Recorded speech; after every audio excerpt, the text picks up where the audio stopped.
Hello नमस्कार साथियों। आप सभी का स्वागत है आपके अपने ही YouTube channel Commerce Foundation GK में। मेरे प्यारे मित्रों, आप सब कैसे हैं? आई होप आप सभी बहुत बढ़िया होंगे, बहुत शानदार होंगे और आप लोग की तैयारी भी बहुत ज़बरदस्त चल रही होगी, है ना? ऐसा मैं आशा करता हूँ। मेरे प्यारे दोस्तों, अभी हम लोग बात कर रहे हैं कॉमर्स क्लास 12 अकाउंटेंसी को लेकर के। मेरे प्यारे भाइयों बहनों, जैसे कि अभी हम लोग देख रहे हैं कॉमर्स क्लास 12 अकाउंटेंसी का A to Z। A to Z कहने का मतलब मेरे प्यारे मित्रों, जी हाँ, A to Z बिल्कुल बेसिक से लेकर के मॉडरेट लेवल से लेकर के हाई लेवल तक पूरा का पूरा हम लोग देख रहे हैं। मेरे प्यारे दोस्तों, ये जो A to Z सीरीज है, ये हर एक बोर्ड एग्जाम के लिए है। भले आप लोग जेक बोर्ड से एग्जाम दे रहे हो, CBSE से एग्जाम दे रहे हो, ICSE बोर्ड से एग्जाम दे रहे हो, या फिर आप लोग अदर किसी भी स्टेट बोर्ड से अगर एग्जाम दे रहे हैं, अगर आप लोग किसी भी बोर्ड एग्जाम से 12 बोर्ड का एग्जाम दे रहे हैं, तो ये वीडियो सीरीज आप लोगों के लिए है। मेरे प्यारे दोस्तों, इसमें मेरा छोटा सा प्रयास है कि मेरे जितने नन्हे मुन्ने भाई बहन हैं जो ट्यूशन नहीं पढ़ पा रहे हैं किसी न किसी कारणवश, तो उन तक पहुंचना, उन लोगों को हेल्प करना मेरा मेन मकसद है। मेरे प्यारे दोस्तों, मैं मेरे छोटे छोटे नन्हे मुन्ने भाई बहन, ऐसे भाई बहन जो ट्यूशन की, जिनके पास ट्यूशन पढ़ने का पैसा नहीं है, कोई कोर्स खरीदने का पैसा नहीं है, जितने भी कोर्स आ रहे हैं महंगे महंगे कोर्स आ रहे हैं, तो मेरे प्यारे दोस्तों उन लोगों तक पहुंचना मेरा एक मेन मोटिव है, मेन उद्देश्य है। मैं चाहता हूं कि मेरे सभी भाई बहनों को जो ट्यूशन नहीं पढ़ पा रहे हैं और जो ट्यूशन पढ़ भी पा रहे हैं, यानी सबको हेल्प करना है। मेरे प्यारे दोस्तों, इसमें मैं पूरा का पूरा accountancy A to Z free में पढ़ा रहा हूँ। हर एक कॉन्सेप्ट को समझा रहा हूँ, हर एक एग्जाम्पल को, हर एक क्वेश्चन को डील कर रहा हूँ। मेरे प्यारे दोस्तों, इस सिलसिले में हम लोग पहले स्टार्ट किए हैं एनपीओ को, और एनपीओ में हम लोग बहुत कुछ देखे हैं, और आज हम लोग एक क्वेश्चन डिस्कशन करेंगे जो बहुत ही इंपॉर्टेंट क्वेश्चन है। और मेरे प्यारे दोस्तों, मैं इसमें डे 1, डे 2, डे 3 इस प्रकार से वीडियो बना रहा हूँ, तो आप लोग हर एक वीडियो को देखिए, किसी भी वीडियो की स्किप मत कीजिए। जितने भी वीडियो बना रहा हूँ हर एक वीडियो को देखिए। और मेरे प्यारे दोस्तों, जहाँ पर भी आप लोगों को लगता है कि नहीं इस पॉइंट को नोट करना चाहिए, तो उसको प्रॉपर नोट भी करते चलिए। मेरे प्यारे दोस्तों, मैं आप लोगों को ओपन प्लेटफॉर्म पर चैलेंज करता हूं कि मेरे वीडियो सीरीज को पूरा का पूरा देखिए। आप लोगों का अकाउंटेंसी में 95 प्लस मार्क्स आएगा। 95% से भी अधिक अकाउंट्स में मार्क्स आएगा मेरे प्यारे दोस्तों। बस मेरा एक भी वीडियो को आप लोग स्किप मत कीजिएगा। मेरे प्यारे दोस्तों, मैं जो भी बुक का यहाँ पर ले रहा हूँ, जो भी बुक को मैं क्वेश्चंस बना रहा हूँ, है ना, अगर इस बुक के अलावा अगर आप लोगों का कोई भी क्वेश्चन रहता है जो आप लोगों से नहीं बनता है, तो उस क्वेश्चन को मेरे तक पहुंचाइए। आप लोग कमेंट बॉक्स में कमेंट कीजिए, सर मेरा एक क्वेश्चन है जो मेरे से नहीं बन रहा है, और मैं उस क्वेश्चन को सोल्व भी कर दूंगा। यानी कि मेरे प्यारे मित्रों, मेरे द्वारा जितना हेल्प हो सकता है मैं आप लोगों को हेल्प करने के लिए आ गया हूँ, आप लोगों को हेल्प कर रहा हूँ। मेरे प्यारे मित्रों, बस आप लोग मेरा सपोर्ट कीजिए, आप लोग मेरे वीडियो सीरीज को मैक्सिमम शेयर कीजिए, है ना, हर एक ज़रूरतमंद तक पहुंचाइए। और अगर वीडियो अच्छा लगता है तो वीडियो को लाइक भी ज़रूर कीजिएगा, और अगर चैनल में नए आते हैं तो इसको सब्सक्राइब जरूर कर लीजिएगा, ताकि मैं डेली आप लोगों के लिए जो वीडियो अपलोड कर रहा हूँ ये आप लोगों को मिले। मेरे प्यारे दोस्तों, मेरा जो वीडियो अपलोडिंग का टाइम है ये आप लोगों को है शाम का 7 बजे। मैं डेली शाम का 7 बजे, इवन संडे को भी मैं वीडियो अपलोड कर रहा हूँ। एक भी दिन आप लोगों के लिए मैं गेपिंग नहीं रख रहा हूँ। मेरे प्यारे दोस्तों, लगभग मुझे लगता है जहाँ तक कि 1000 प्लस वीडियो बनाऊंगा, ताकि आप लोगों को पूरा का पूरा A to Z अकाउंटेंसी पढ़ा पाऊँ, A to Z accountancy class 12 का पढ़ा पाऊँ, जिसमें मैं हर एक क्वेश्चन को डील करूंगा। मेरे प्यारे मित्रों, लगभग ये डे 1000 तक जा सकता है ना, कितना जाएगा मुझे भी नहीं पता, लेकिन जितना भी वीडियो बनाऊंगा आप लोग हर एक वीडियो को देखिएगा, किसी भी वीडियो को स्किप मत कीजिएगा। मेरे प्यारे दोस्तों, अगर आप लोग वीडियो को ढूंढने में दिक्कत होता है तो मेरे चैनल में जाइए, और चैनल में जाने के बाद प्लेलिस्ट का सेक्शन में जाइएगा, प्लेलिस्ट, और प्लेलिस्ट में जाने के बाद आप लोगों को मिलेगा A to Z accountancy class 12। इस प्रकार से मेरा एक प्लेलिस्ट बना हुआ है, ठीक है, अकाउंटेंसी क्लास 12। तो इस प्लेलिस्ट में जाइएगा तो आप लोगों को डे 1 से लेकर के वीडियो मिलना शुरू हो जाएगा। जितना भी मैं वीडियो बना रहा हूँ सारा का सारा आपको प्लेलिस्ट में मिल जाएगा, है ना। तो आप लोग प्लेलिस्ट में जा करके हर एक वीडियो को गो थ्रू कीजिए, हर एक वीडियो को देखिए, किसी भी वीडियो को स्किप मत कीजिए। मेरे प्यारे मित्रों, मैं आप लोगों को पूरा का पूरा हर एक कॉन्सेप्ट घोल करके पिला दूंगा, है ना। तो देखिए, हम लोग अब बात करते हैं पॉइंट पर। तो देखिए, एनपीओ में हम लोग इससे पहले कंज्यूमेबल गुड्स देखे हैं, सब सब्सक्रिप्शन, सैलरी, इन सारी चीज़ों पर डिस्कशन कर चुके हैं। आज आप लोगों के सामने एक क्वेश्चन रख रहा हूँ। देखिए ये क्वेश्चन बहुत ही अच्छा क्वेश्चन है। इस क्वेश्चन को देखिए किस प्रकार से बनाते हैं, है ना। देखिए क्वेश्चन में क्या कहा गया है कि आप लोगों को देखिए संपत्ति के विक्रय पर ह्रास एवं लाभ या हानि की गणना करें। तो मेरे प्यारे दोस्तों, आप लोगों ने एक नाम सुना होगा डिप्रिसिएशन, है ना। जो डिप्रिसिएशन होता है इसको बोलते हैं हम लोग ह्रास। क्या कहते हैं? डिप्रिसिएशन को हम लोग कहा जाता है, कहते हैं ह्रास, है ना। ये किस पर लगता है? तो ये फिक्स एसेट्स पर लगता है। किस पर लगता है? फिक्स एसेट्स, यानी कि नॉन करेंट एसेट्स पर लगता है। नॉन करेंट एसेट्स पर लगता है, ठीक है, ह्रास। जैसे ह्रास होता क्या है, अगर आप लोग को ये बात समझना है तो मेरा एक वीडियो बना हुआ है, जाकर के उसको देख सकते हैं, और नहीं तो मैं आप लोगों को समझा दे रहा हूँ शॉर्टकट में। मान लेते हैं कि 2020 में मैंने एक बाइक खरीदा था, ठीक है, और बाइक मैंने खरीदा था 1,50,000 में, ठीक है। अब ध्यान दीजिएगा, अगर उस बाइक को मैं अभी बेचना चाहता हूँ, है ना, अगर मैं इस बाइक को अभी 2023 में बेचना चाहता हूँ, तो इस बाइक का मुझे मात्र और मात्र 90,000 रुपया ही मिल रहा है। यानी कि 60,000 रुपया अभी जो है मेरा नुकसान में चल जा रहा है, क्योंकि हमको देखिए कोई भी चीज़ पुराना होता है तो पुराना होने पर नया वाला दाम नहीं मिलता, इस बात को स्वीकार कीजिए आप लोग, है ना। तो मैंने नया में खरीदा था, न्यू जब था बाइक, तो मैंने खरीदा था 1,50,000 में, और जब मैं अभी इसको सेल करने जा रहा हूँ तो मुझे मिल रहा है 90,000। इसका मतलब यह हुआ कि मेरा 60,000 रुपया का नुकसान हुआ, तो 60,000 घट गया, और जो इसका दाम घटा इसी को हम लोग बोलते हैं डिप्रिसिएशन। यानी हम बोल सकते हैं कि अस्थायी संपत्तियों के मूल्य में कमी को ही ह्रास कहा जाता है ना। अस्थायी संपत्तियों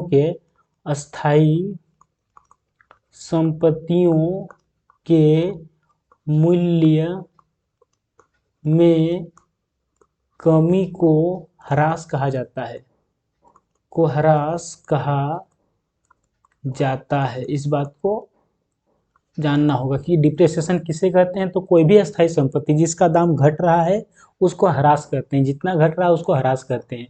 तो मेरे प्यारे मित्रों, ये जो डिप्रिसिएशन होता है, इस डिप्रिसिएशन को हम लोग कहाँ दिखाते हैं? तो इसको हम लोग दिखाते हैं इनकम एंड एक्सपेंडिचर अकाउंट में। कहाँ दिखाते हैं? इनकम एंड एक्सपेंडिचर अकाउंट में। और वो भी कौन सा साइड में? तो एक्सपेंडिचर साइड में। कहाँ दिखाते हैं? एक्सपेंडिचर साइड में हम लोग दिखाते हैं। इस बात को याद रखिएगा, ठीक है। यानी कि जो भी डिप्रिसिएशन होता है उसको कहाँ दिखाते हैं? इनकम एंड एक्सपेंडिचर अकाउंट का एक्सपेंडिचर यानी कि डेबिट साइड में हम लोग दिखाते हैं, है ना। तो देखिए आप लोगों को एक क्वेश्चन दिख रहा है। क्वेश्चन बहुत शानदार है, बहुत जानदार है, और बताना है कि हम लोग का कितना का डिप्रिसिएशन हो रहा है। तो मेरे प्यारे दोस्तों, और इसको दिखाना कहाँ पर है, ध्यान दीजिएगा। तो दिखाना है इसको हम लोग, है ना, इनकम एंड एक्सपेंडिचर अकाउंट में दिखाना है, और बैलेंस शीट में दिखाना है। तो सबसे पहले हम लोगों से कहा जा रहा है कि इसको इनकम एंड एक्सपेंडिचर अकाउंट में दिखाइए। तो सबसे पहले हम लोग हेडिंग लिखते हैं इनकम एंड एक्सपेंडिचर अकाउंट का। इनकम एंड एक्सपेंडिचर अकाउंट का हम लोग हेडिंग लिखते हैं, ठीक है। और हेडिंग को लिखने के बाद हम लोग लिखते हैं तारीख, कि हम लोग किस तारीख को बना रहे हैं। तो हम लोग का तारीख है for the year in dead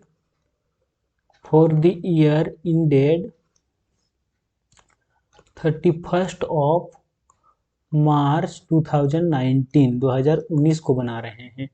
तो इस प्रकार से हम लोग सबसे पहले इनकम एंड एक्सपेंडिचर अकाउंट का फॉर्मेट बनाएंगे। देखिए फॉर्मेट इस प्रकार से बनता है ना। इस प्रकार से हम लोग फॉर्मेट बना रहे हैं, इस प्रकार से फॉर्मेट बनता है। इधर लिखते हैं क्रेडिट, इधर लिखते हैं डेबिट, इधर लिखते हैं एक्सपेंडिचर, है ना, एक्सपेंडिचर। और यहाँ पर हम लोग लिखते हैं रुपया का सिंबल, यहाँ पर लिखते हैं हम लोग इनकम, और यहाँ पर हम लोग लिखते हैं फिर से रुपया का सिंबल, ठीक है। अब देखिए जो हम लोग का डिप्रिसिएशन होता है, ये हम लोगों का कमी यानी कि ह्रास है, यानी कि हम लोग के लिए नुकसान है। तो नुकसान को हम लोग दिखाते हैं डेबिट साइड में, यानी कि हम लोग यहाँ पर दिखाएंगे डिप्रिसिएशन को। लेकिन उससे पहले समझते हैं कि क्वेश्चन कह क्या रहा है, और जितना भी हम लोग को कैलकुलेशन करना पड़ सकता है, पहले हम लोग ऊपर में समझ लेते हैं कि करना क्या है। तो देखिए यहाँ पर बात हो रहा है हम लोगों का 1 अप्रैल 2018 का, है ना। देखिए 1 अप्रैल 2018 को स्टार क्लब के पास जो है 60,000 रुपया का इक्विपमेंट था। कितना का था? 60,000 का था, ठीक है। अब ध्यान दीजिएगा, इसमें से क्या किया है कि 1 दिसंबर 2018 को आधा उपकरण को बेच दिया है, आधा उपकरण को 25,000 में बेच दिया। तो मेरे प्यारे दोस्तों एक बात बताइएगा, अगर हम लोग के पास 1/4/2018 को 60,000 का था और अब हम लोग बात कर रहे हैं 1/12/2018, यानी कि 1/12/2018 कहने का मतलब कितना दिन, चौथा महीना, पांचवा महीना, छठा, सातवां, आठवां, है ना, आठवां महीना हुआ, नौवां, 10वां, 11वां, 12वां, यानी कि 9 महीना रखने के बाद, अगर हम लोग 9 महीना रखने के बाद इसको बेच रहे हैं और आधा को बेच रहे हैं, यानी कि हाफ, आधा को बेच रहे हैं, हाफ को, है ना, अच्छा, हाफ को बेच रहे हैं, तो इस बात को याद रखिएगा। दूसरी बात यहाँ पर ये कहा जा रहा है कि जो डिप्रिसिएशन ये 10% पर एनम के दर पर लगता है ना। तो देखिए, अगर 60,000 का हम लोग के पास संपत्ति था तो इसका आधा भाग को बेच रहे हैं, तो इसका आधा होता कितना है, तो 60,000 का आधा होगा 30,000, तो 30,000 को हम बेच रहे हैं, लेकिन 30,000 का संपत्ति 30,000 का नहीं रहा, क्यों, क्योंकि आपने जो 9 महीना रखने के बाद बेचा है, तो 30,000 पर 10% की दर से 9 महीने का डिप्रिसिएशन भी तो लगा होगा, है ना। अगर इतना रुपया डिप्रिसिएशन लगा है तो 9 चौके 36, यानी कितना बचा है हम लोगों के पास, 9 चौके 9, अच्छा, 9 चौके 36 नहीं, 9 तिया 27, यानी कि 27 और गुना 12, फिर 12 भी हो क्योंकि 12 महीने के लिए है ना, तो जो रेट दिया ये 12 महीने से, तो 12 से डिवाइड भी करेंगे। अब ध्यान दीजिएगा, अगर हम लोग इसको दो जीरो काट दिए, 3 से काटते हैं, 3 तिया 9, 3 चौके 12, और 4 को काटने का प्रयास करते हैं तो 4 से कट जाएगा, देखिए 4 7 28, है ना, 4 5 20, और एक जीरो, और फिर 3 से डिवाइड करेंगे, यानी कि हम लोग का निकल जा रहा है जीरो, 5 तिया 15, यानी कि 2250 रुपया डिप्रिसिएशन निकल रहा है। क्या निकल रहा है, 2250 रुपया हम लोगों का डिप्रिसिएशन निकल रहा है, अगर हम लोगों का कैलकुलेशन सही है तो, है ना। अगर हम लोगों का कैलकुलेशन बिल्कुल सही है तो हम लोगों का डिप्रिसिएशन कितना निकल रहा है, इतना निकल रहा है ना। अगर हम लोग का कैलकुलेशन सही है तो देखिए एक बार चौथा महीना को गिनिए, पांचवा, छठा, सातवां, आठवां, नौवां, 10वां, 11वां। लेकिन एक बात बताइएगा, ये बस हम लोग, है ना, एक सेकंड, 8 महीना के लिए निकालेंगे, रुकिए एक सेकंड, आप लोगों को मैं क्लियर कर दे रहा हूँ थोड़ा सा चीज़ों को आसान बनाने के लिए, है ना, ताकि होच पोच ना हो और आप लोगों को समझने में कठिनाई ना हो। देखिए ध्यान दीजिएगा, हम क्या कह रहे हैं कि अगर 1/4/2018 को मेरे पास कोई संपत्ति 60,000 का था और उसको अगर हम 1/12/2018 को बेच रहे हैं, लेकिन पूरा संपत्ति को नहीं, आधा संपत्ति को, तो 60,000 में से हम 30,000 का संपत्ति को बेच रहे हैं, लेकिन उसको हम बेच कब रहे हैं, बेच रहे हैं 1/12/2018, यानी कि 8 महीना रखने के बाद, 8 महीना रखने के बाद, और प्रत्येक साल मेरा 10% घटता है, यानी 30,000 का, है ना। हम यहाँ पर सबसे पहले लिखेंगे डिप्रिसिएशन का अमाउंट को, डिप्रिसिएशन की कितना रुपया डिप्रिसिएशन हो रहा है उसको लिख रहे हैं, है ना, डिप्रिसिएशन को। तो देखिएगा, अगर 30,000 रुपया, मतलब आधा मतलब 30,000, अब 30,000 का अगर हम 8 महीना के लिए 10% निकालते हैं तो कितना निकलता है, गुना 12 करेंगे तो 1 2 कट जाएगा, 4 से काटेंगे 2 बार में, 4 तिया 12, है ना, ये 2 बार में जाएगा, और ये आपका कट जाएगा कितना बार में, 1 बार में, ठीक है, 1 बार में कट जाएगा, इसका मतलब यहाँ से निकल गया हम लोगों का 2,000, तो हम लोगों का 2,000 रुपया डिप्रिसिएशन निकल गया। ये कौन सा अमाउंट पर, ये निकला हम लोग का 30,000 का इक्विपमेंट पर, डिप्रिसिएशन ऑन इक्विपमेंट, इक्विपमेंट पर हम लोग डिप्रिसिएशन निकाल रहे हैं, इक्विपमेंट, 30,000 का जो अमाउंट था उस पर कितना निकल गया हम लोगों का, 2,000 रुपया निकल गया। यहाँ तक किन्हीं को भी कोई भी डाउट अगर है तो एक बार प्लीज पूछ सकते हैं, ध्यान दीजिएगा। अब हम लोग को यहाँ पर से एक बात और पता चलेगा कि हम लोग को कितना रुपये का लॉस हो रहा है, तो loss on sale of equipment, sale of equipment, देखिए 30,000 का हम लोगों का, आधा की बात कर रहे हैं ना, जिसको बेचे उसकी बात कर रहे हैं, 30,000 का इक्विपमेंट था, 2,000 रुपये उसमें डिप्रिसिएशन हो गया, तो इसका दाम बचा हुआ था कितना हम लोग के पास, 28,000। लेकिन अकॉर्डिंग टू क्वेश्चन, क्वेश्चन में क्या बोल रहा है कि हम इसको बेच दिए मात्र और मात्र 25,000 में ही, यानी अगर आप 28,000 का सामान को 25 में ही बेचते हैं, इसका मतलब आपका 3,000 रुपया लॉस हो रहा है। तो इसको हम लोग लिखें loss on sale of equipment 3000 रुपया। आई होप मेरे प्यारे मित्रों ये 3000 आप लोगों को समझ में आ गया होगा, ठीक है। अब देखिए, अब फिर से मेरे पास जो 30,000 का बचा हुआ है, जिस पार्ट को हम नहीं बेचे हैं, ध्यान दीजिएगा, हमने आधा पार्ट को बेचा, 60,000 में से 30,000 को बेचा, तो अभी भी तो मेरे पास 30,000 का बचा हुआ है। और जो मेरे पास 30,000 का बचा हुआ है, और अगर उसका हम साल भर का 10% निकालते हैं, तो मेरे प्यारे मित्रों इस पर हम लोग का निकल जाएगा कितना, 3,000। तो ये 3,000 भी आप लोगों को समझ में आ गया होगा, किन्हीं को भी कोई भी डाउट नहीं होना चाहिए। अब देखिए क्वेश्चन में क्या बोल रहा है कि हमने 1 जनवरी 2019 को एक दूसरा भी खरीदा है ना। तो मेरे प्यारे मित्रों एक बात बताइएगा, एक बात आप लोग बताइएगा, मैं यहाँ पर नेक्स्ट स्लाइड में कर देता हूँ ताकि आप लोगों को समझ में आ जाए कि मैंने 1 जनवरी 2000 है ना 19 को मैंने और एक इक्विपमेंट 48,000 का खरीदा है। तो मेरे प्यारे दोस्तों हम लोग बना कब कर रहे हैं, हम लोग बना रहे हैं 31 मार्च 2019 को। तो जिस दिन खरीदे हैं उस दिन से क्लोजिंग डेट कितना दिन निकल रहा है, 3 महीना, 3 मंथ निकल रहा है। तो अगर हम लोग 48,000 का 10% निकालते हैं 3 महीना के लिए, तो 100 गुना 12 करने पर कितना निकलेगा, तो 1 2 ये चल जाएगा 4 बार में, और हम लोग का ये चल जाएगा 4 1 4 4 दूना 8 यानी कि 1200 रुपया। आई होप मेरे प्यारे दोस्तों आप लोगों को ये 1200 भी समझ में आ गया होगा। तो हम इसको बोल सकते हैं कि जो मैंने बाद में 48,000 का खरीदा, इस पर निकालने तो इस पर निकला 1200 रुपया डिप्रिसिएशन। तो टोटल मेरा डिप्रिसिएशन कितना हुआ, तो मेरे प्यारे दोस्तों टोटल मेरा डिप्रिसिएशन हो रहा है 6,200 रुपया। क्या यहाँ तक किन्हीं को कोई डाउट है, क्या यहाँ तक किन्हीं को भी कोई भी डाउट है? अगर डाउट है तो प्लीज एक बार वीडियो को पीछे करके देखिए, डाउट क्लियर हो जाएगा। तो इस प्रकार से हम लोगों ने इसको इनकम एंड एक्सपेंडिचर अकाउंट में दिखाया। अब हम लोग इसको बैलेंस शीट में भी दिखाएंगे, ऐसा क्वेश्चन बोल रहा है कि दिखाना होगा, तो चलिए दिखाते हैं। तो अब हम लोग बनाते हैं बैलेंस शीट। तो हम लोग क्या लिखेंगे, बैलेंस शीट का हेडिंग लिखेंगे, है ना, बैलेंस शीट, बैलेंस शीट।